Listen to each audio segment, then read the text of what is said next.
पहले तो आपका स्वागत है और कई अटकोड़े खा के हमें उपाय आ जाओ उमराव साहब एक बस सारा नाल दो आ लेंगे साहब नमस्कार। एक तरफ हो जाओ नहीं थोड़ा दायरा बढ़ाओगे तो साइड में हो जाओ आप दिखे थे हाँ इस साइड हाँ इसमें हो जाओ।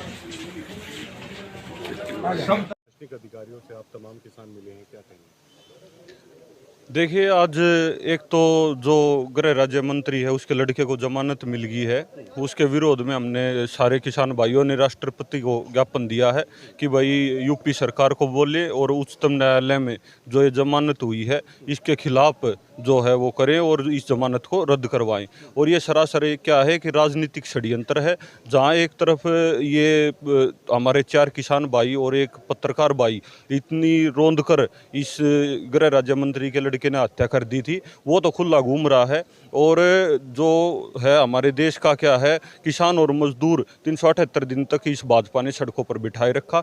दूसरा क्या है, एक हमारा क्या है, ये बेमौसम जो बारिश हुई इसके कारण क्या है हमारे पूरे झज्जर जिले का, पूरा हरियाणा प्रदेश का, पूरे मेरे बादली क्षेत्र का जो है फसल का बहुत ज़्यादा नुकसान हुआ है। और अभी तक सरकार ने क्या है बिल्कुल झूठे वायदे किए हैं, गिरदावरी भी नहीं कराई है। तो दूसरा हमारा ये है कि भाई 2 बार की फसल नष्ट होगी, पानी खड़ा है खेता में, तो किसानों को मुआवजा मिले। तीसरा क्या है, एक हमारे गोरिया के भी हमारी आज आए हैं, पंचायत आई है, वहाँ पर भी थर्मल प्लांट लगा हुआ है, उसका भी क्या है अगर खुट्टा बिगाड़े तो चवा आ जाता है, उसका भी क्या है निकासी का प्रबंध किया जाए, क्योंकि वहाँ उसके कारण भी पूरा गांव तंग है। यही हमारे आज 3 डीसी साहब को ज्ञापन दिए थे और इसलिए आज हम यहाँ पर सभी किसान और मजदूर और सभी वर्ग यहाँ पर इकट्ठा हुए हैं। प्रशासनिक अधिकारियों ने आश्वासन आप लोगों को क्या दिया? देखिए, प्रशासनिक अधिकारियों ने तो ये आश्वासन दिया कि भाई हम कराएंगे, लेकिन इस सरकार की नीयत साफ नहीं है। सरकार बोलेगी जब भी ये प्रशासनिक अफसर है जब भी ये काम करेंगे, लेकिन सरकार की नीयत नहीं है। सरकार ने अभी तक गिरदावरी शुरू नहीं कराई तो मुआवजा कैसे देगी? और अगर मतलब मुआवजा नहीं मिलेगा तो किसान अपने बच्चों को कैसे पढ़ाएगा, किसान अपनी अगली फसल कैसे बोएगा? ना समय पर DAP है, ना यूरिया है। और मतलब मैं कहूँ तो हर एक वर्ग इनसे बिल्कुल भाजपा सरकार से दुखी है। मुख्य मांगों को लेकर आज उपायुक्त को आप लोगों ने ज्ञापन सौंपा। ऐसा है प्रवीण भाई कि आपको मालूम है कि पिछले दिनों यहाँ किसान आंदोलन चला, हरियाणा झज्जर में, पूरे देश में था, झज्जर में भी था, और हम बड़े शांतिपूर्वक तरीके से अपना आंदोलन कर रहे थे। लेकिन आंदोलन के दौरान हमारे ऊपर कुछ मुकदमे दर्ज हुए। उन मुकदमों की आड़ लेके हमारे किसान आंदोलनकारी जिनके पास असले का लाइसेंस है उसको कैंसिल करने की योजना हरियाणा सरकार ने बनाई है, जिसका विरोध हम पहले भी दर्ज करा चुके, पहले DC साहब को भी, और आज भी हमने इनको ये कहा कि हमारे किसान नेताओं के जो भी संयुक्त मोर्चा में काम करते थे उनके लाइसेंस वो उनको नोटिस ना हो। दूसरा हमारा जो स्थानीय मुद्दा था वो था गोरिया गाँव का।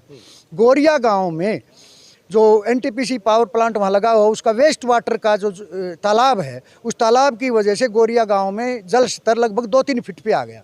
और इसमें खतरा ये बन गया कि किसी दिन भी छोटे से भूकंप का झटका लगेगा तो पूरा गोरिया गांव तबाह हो सकता है। DC साहब ने आश्वासन दिया है कि ये पानीपत थर्मल पावर में भी इस तरह की समस्या थी, मैं वहाँ से एक बार कागज़ मंगा लेता हूँ और उस पर देख के कि भी क्या समाधान हुआ था, फिर मैं गोरिया गांव को विजिट भी करूँगा और सरकार को लिखूँगा कि ये समाधान किया जाए।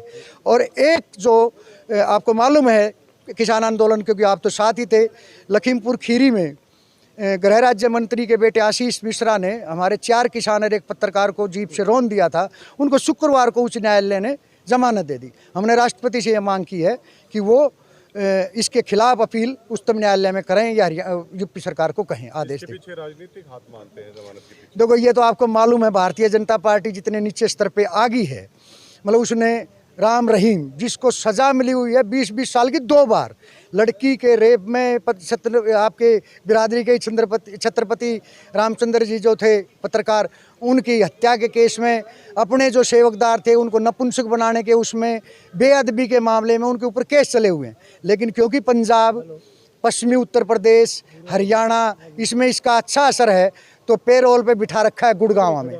और संकट ये है कि उस इलाके में स्थानीय लोग भी अपने जो वहाँ रहते हैं वो भी उससे परेशान हैं।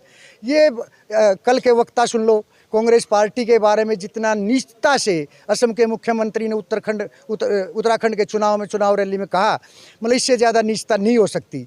मतलब ये आरोप लगाना कि हमने कभी पूछा है राहुल गांधी से तेरा बाप कौन है, तेरे बाप को किसी ने पूछा है? जो जो मुख्यमंत्री आसाम के, ये भारतीय जनता पार्टी असल में बौखला गई है, क्योंकि इन्होंने ये सोचा था कि हम हिंदू मुसलमान करके चुनाव जीत लेंगे।